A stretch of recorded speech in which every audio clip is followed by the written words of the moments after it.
Grasses, season after season, held the soil in place, carried nutrients as well as incorporated organic matter that created the best soil in the county, if not in the world. Tama County, the Tama soil drains excess water well while retaining adequate moisture for crops and other plant life to thrive. Iowa alone accounts for 1/14 of all the food production in the United States. We are the leading producers of corn, soybeans, pork, and eggs in the United States.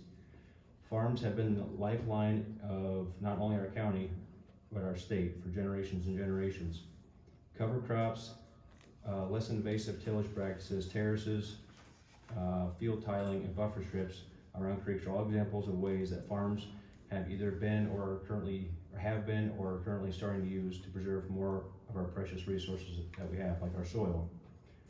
Countless amounts of time and effort have been gone into researching ways to protect this resource. The use of cover crops, for example, is the way to hold the topsoil in place with root systems, and the crops that are planted will then absorb the nutrients in the off season and then release the nutrients back into the soil after that cover crop is decomposed in the soil, ideally minimizing the nutrient loss in the off season.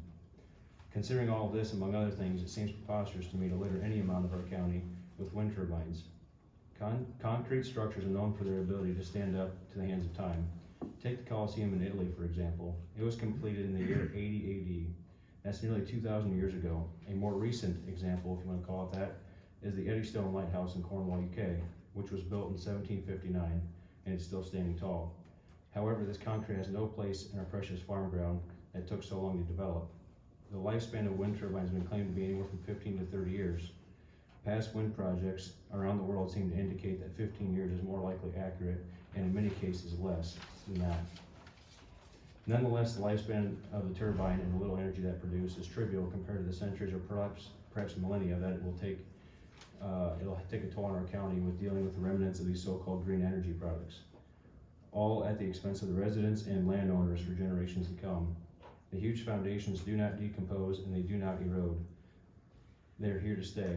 Turbines do not produce power consistently. This means that even when they produce electricity, they can either essentially fill the gaps by unlikely gaps left by better, more efficient, and more reliable sources of energy, or need to be stored in large batteries made from cobalt, which is often mined by Democratic Republic of Congo, and they're known for enslaving children, and lithium, which is deep in the mines in the flats of Australia, Chile, and China.